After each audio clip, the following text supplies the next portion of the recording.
nós é um indivíduo diferente do outro. E daí o valor da pessoa ser tão grande, porque somos uma verdadeira raridade por sermos únicos. E aquilo que é único, aquilo que é tão raro, tem um valor incomensurável, que é o valor incomensurável de cada pessoa. Se nós pensarmos que o indivíduo já está constituído na sua totalidade, a partir da concepção, na primeira célula do zigoto, nós vamos pensar qual é o meio que habita este zigoto, qual é o meio que habita este feto. Evidentemente, este primeiro meio é o meio intrauterino, né? Já antes do útero, até na própria trompa de Falópio, quando ocorre a maioria das concepções em que o espermatozoide alcança o óvulo, então neste caminhar da trompa para o útero, eu já tenho um ser em desenvolvimento, que nidando, ou seja, se alojando, sendo acolhido pelo útero, ele passa a se desenvolver.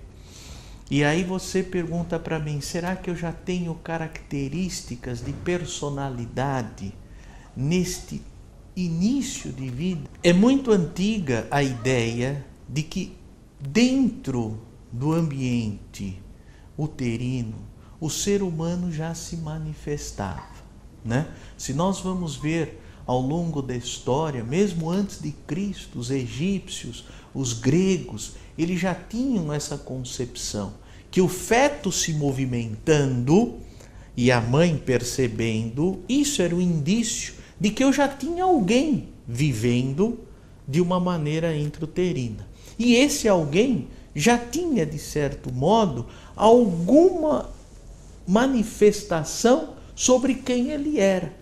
Nós até hoje, ouvimos, nossa, esse aqui vai ser bravo porque ele chuta muito, a barriga da mãe.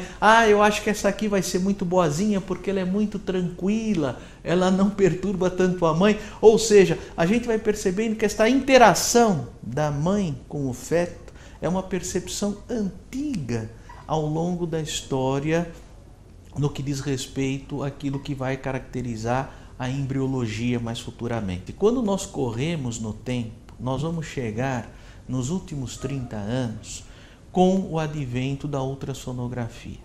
Sem dúvida alguma, a ultrassonografia foi um avanço muito grande, fim da década de 70, início da década de 80, em que nós começamos a ter um acesso visual à questão do feto.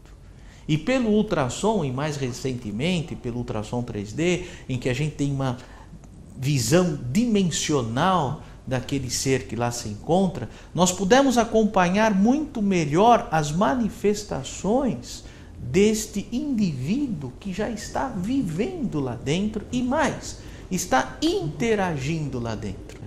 Aquilo que até então era uma ideia que se tinha, nós começamos a poder a comprovar cientificamente através da visualização das manifestações dos fetos.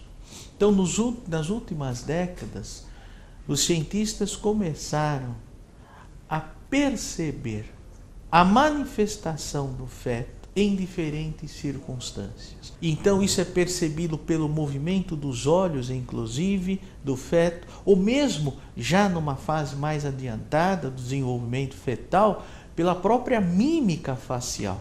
Hoje nós sabemos que com 3 meses a criança já tem uma mímica facial que se consegue perceber algo que ela responde ao estímulo que está sendo oferecido.